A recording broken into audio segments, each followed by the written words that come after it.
So when you walk in here, there's just a really big open space. We want to bring legacy and innovation together in a way that only conversations around a ASOTU community can. This is just a beautiful social layout. We have elevated layers of seating. We have all this natural light, and this is the space where there's going to be a lot of podcasting and conversations and business done.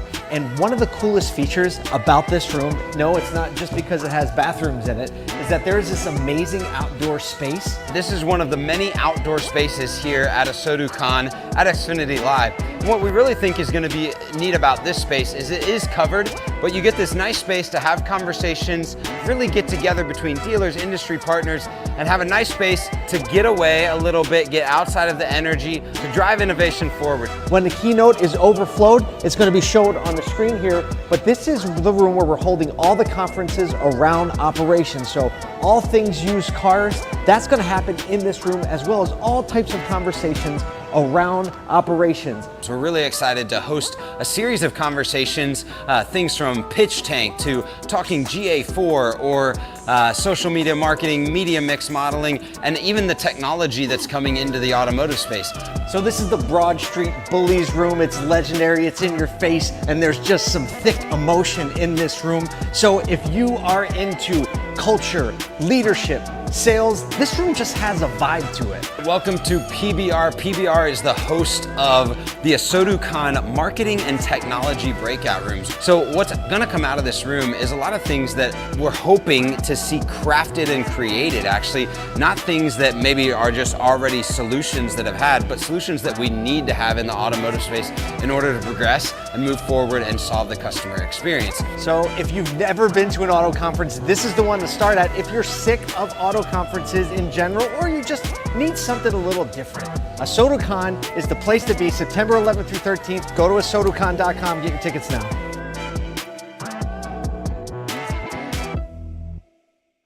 Oh man, starting out with little Asotucribs this morning.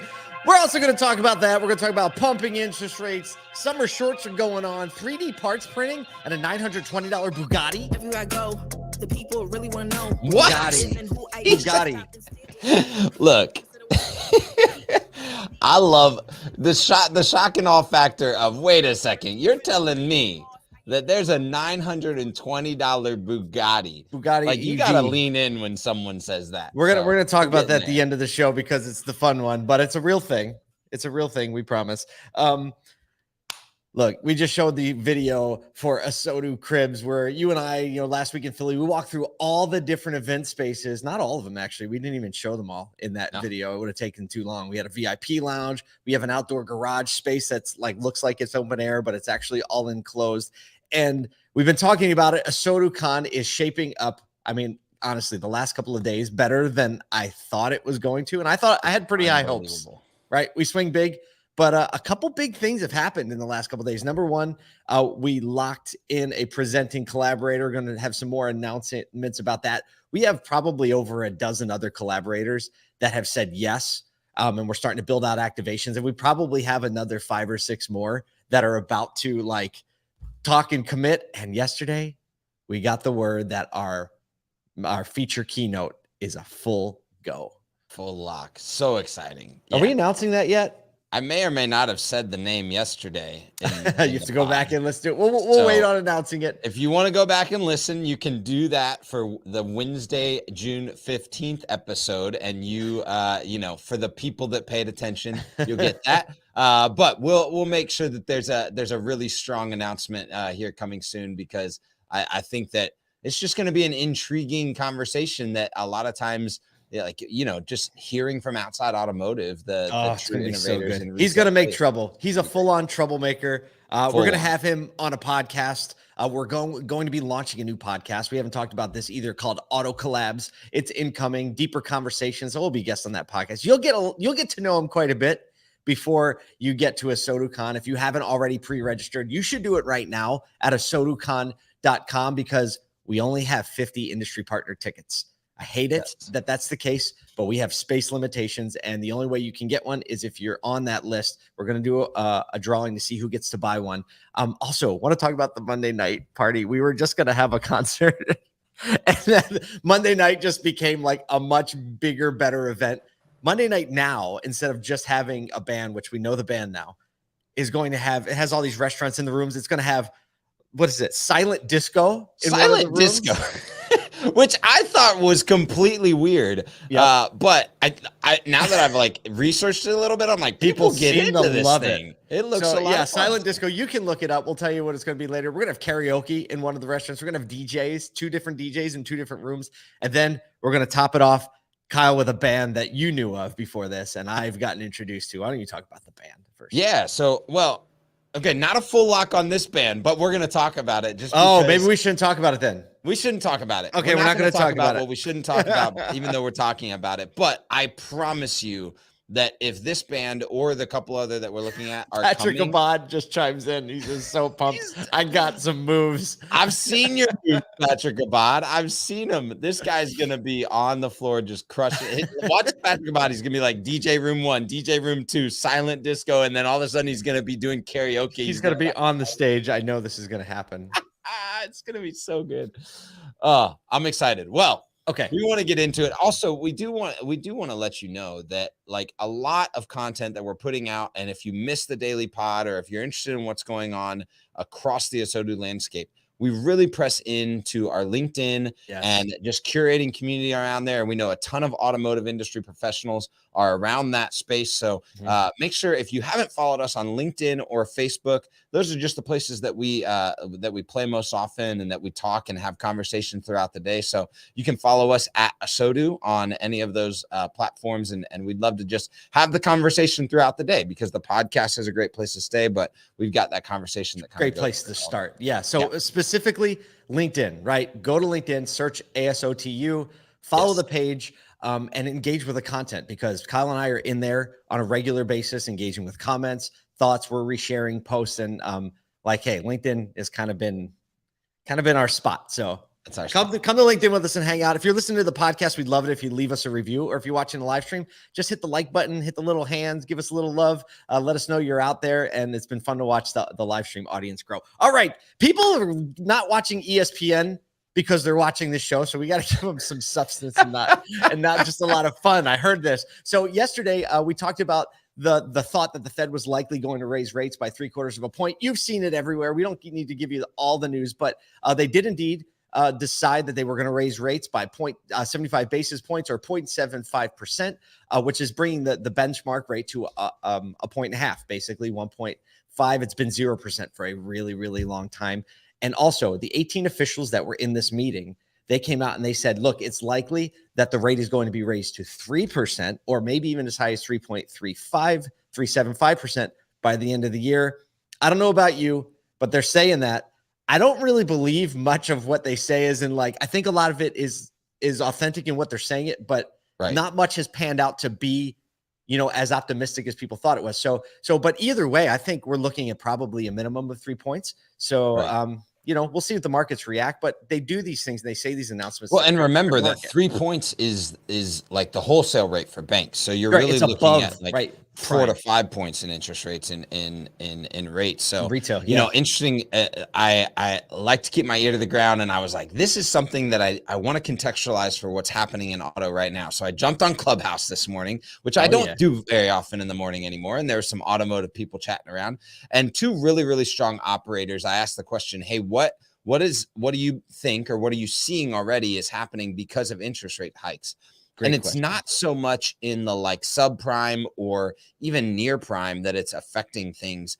And it's not actually affecting purchasing behavior, whether or not people are or are not purchasing. But what they are seeing is an uptick in cash or light cash, so credit unions, coming into the market. So people are doing less at dealership financing, especially on luxury or higher price vehicles. And so you're seeing more cash. Instead of keeping that cash, people are spending it because the interest rates are higher than what the market is gaining. Does that translate to higher down payment? Like when you say more cash? Or you're talking No, about no, full more cash cash, deals? like full cash Deal. deals. So, Yep. someone that said like the typical, most dealerships try and hover in that like 70 plus or minus at finance penetration. They were seeing that trend downwards into that 55 to 60% cash or light cash outside financing range. So really an interesting move. It's like people still have the money, but they're utilizing that money in different ways because of the way that the stock market is acting and the way that interest rates are acting. So it's not like people are stopping spending. They're just stopping spending in the habits that they were spending it, which was financing at low interest rates and holding their cash in the market. Wow, that's a great real-time insight from some really great operators. Fed Chair Jerome Powell says that at this point, chances of slowing the economy enough to avoid recession are shrinking. So look, the takeaway is this. We talked about affordability yesterday. We talk about it a lot. Our boy Brian Benstock says, when's the time to fix the roof, right? When the sun is shining, right? And that's my best Brian But Benstock definitely when the drizzle's starting. Like, but look, now it's the point where it's like, did I just feel some, you felt that too? Yeah, right. Like, look, efficiency is going to be such a key part of profitability in the next 12 to 24 months that look, across the board, we're talking with dealers that are looking at dialing in their marketing spends again. Now, if you know what marketing spend, we're going to get into marketing for a second. When there's no inventory, everyone cuts their marketing spend. But guess what's going to happen as inventory comes up? You're going to need to compete for the buyers again. And if your marketing ecosystem is sloppy and bloated and not put together, guess what? You're going to lose. So efficiency across the board. Obviously, we've gotten a lot of operational efficiencies over the last 2 years. The pandemic really put that forward. I think we've gotten lazy on our marketing. Yeah, I agree. And well, maybe lazy isn't the right word, but I do think that we've shifted our focus somewhat, right? Entitled in our marketing. And also we have shifted our focus to a lot of service, a lot of used acquisition. And what my fear is that we just, like, a lot of dealerships might whiplash back to sales when they start to lose transactions. For sure. And they go like straight into transaction mode, and customers aren't going to be ready for that because the pandemic has forced a different type of conversation in marketing. And if you whiplash everyone into sale mode or transaction mindset or anything like that, there's going to be zero stickiness there, right? So, yeah. Well, speaking of fast transition, Facebook, in a leaked memo from Facebook, they revealed their new direction to look more like TikTok, right? You know what TikTok videos are? That's my fast transition thing, right? A lot of fast transitions, a lot of movement. This is a quote from the Verge article. The Meta executive in charge of Facebook, Tom Allison, spelled out the plan that rather than prioritize posts from accounts that people actually follow, Facebook's main feed, like TikTok, will start heavily showing you recommended posts regardless of where they came from. Yeah. So not the stuff that you want to see anymore or from the people that you connect with, but things that Facebook knows you will likely I saw someone actually these. on Instagram. I think they've already started this move on Instagram. They were for sure. Has anyone recognized that basically everything that you see in your Instagram feed is recommended and for you and sponsored posts, basically? It always catches me by surprise because I'm like, I get like 4 or 5 reels deep. I'm like, what? I don't know. Where are the people that I know? Right. Where are the people that I know? It's very interesting. So I think that as a whole, I don't know, they didn't really say this in the article, but the reality that both Instagram and TikTok are what I would call immersive or full screen experiences, right? Yep. And Facebook is nothing like that. Yeah. Actually, LinkedIn is actually pressed more into kind of a full screen experience. In mobile for sure. They removed on mobile a lot of like that noise, and I don't think Facebook has really gone that way. So it's interesting because a Facebook user probably likes that, and so I'm interested to see how it reacts as they transition into this like immersive experience, which is really what they're saying they're going to do. Do they keep users? Does it stay sticky, or does it, like that copycat mode, actually hurt them? Yeah, I don't know. It worked really good for Instagram, right? Reels became a very quick TikTok competitor.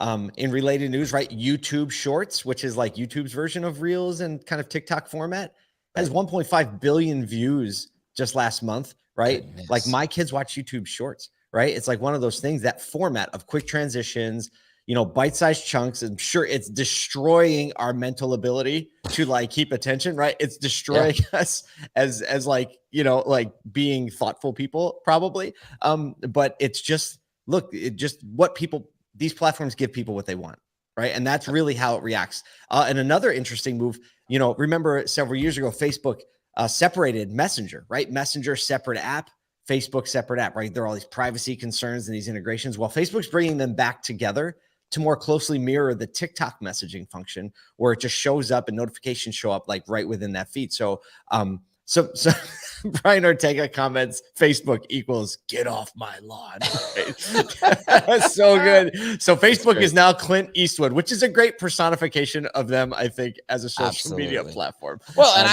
I always thought like they acquired WhatsApp around the same exact time that they moved Messenger out of Facebook. And it's like you basically have two messaging apps now. And granted, WhatsApp is not as popular in the US, right? But if they want to like make sure that everyone's kind of playing in their own sandbox, then they just wanted to make sure they had all the information, honestly, because you think about it, that was in the transition. Well, it was in a transition time when a lot of communication was going dark, right? So behind the wall of private messaging and things like that. And so they kind of wrapped their arms around that. But like, here's the deal. You got to give the people what they want. So we were talking about marketing. Let's talk about marketing for another second. Yeah. Go ahead. I got you, because you got me. See, this is how it works. He just I think I got you. It's like, hey, everybody was talking about vertical content a few years ago. And I think that it's much more, it's not even just vertical content, it's immersive content and the way that people are communicating. So how are you? When you say immersive, you mean it takes over your entire screen, right? Yeah. And thinking about like, that's how people are interacting with the content that you provide them, whether it be in stories or in reels or in TikToks or in whatever, like the move to messaging and this new app interface UI that Facebook is after. Like, you have to understand that your content has to like have that immersive feeling, that inline content, and not feel sponsored or not feel just like contrived to distract attention. And you have to stop the scroll, whether it be an ad or organic content, and thinking about the way that people are engaging and interacting, like as someone that is vying for attention, you have to do. That's right. Exactly. That's pretty much what I was going to say. There you go. You nailed it. See, got to give the people what they want. Fixed Stops story here. Pick this up in the Automotive News Fixed Stops section or whatever. A story about 3D parts printing in parts departments. Like, now this is over the horizon, right? So this is not happening right now. So it's not like, oh my gosh, can I get my 3D printer? Well, maybe if you're good enough, you could. But Curtis Wild, parts manager at Murray Honda in Chilliwack, British Columbia, talked to Auto News about the application of 3D printing in-house, talking about the fact that they've had cars sitting there for months and months that they just need like one little part for.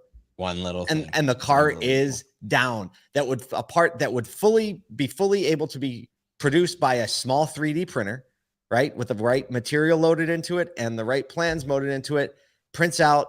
10 minutes later, you put it in the car, the customer goes home, right? Talk about practical. It is, for me, it's a no-brainer. You just have to get closer to the edge, to the customer.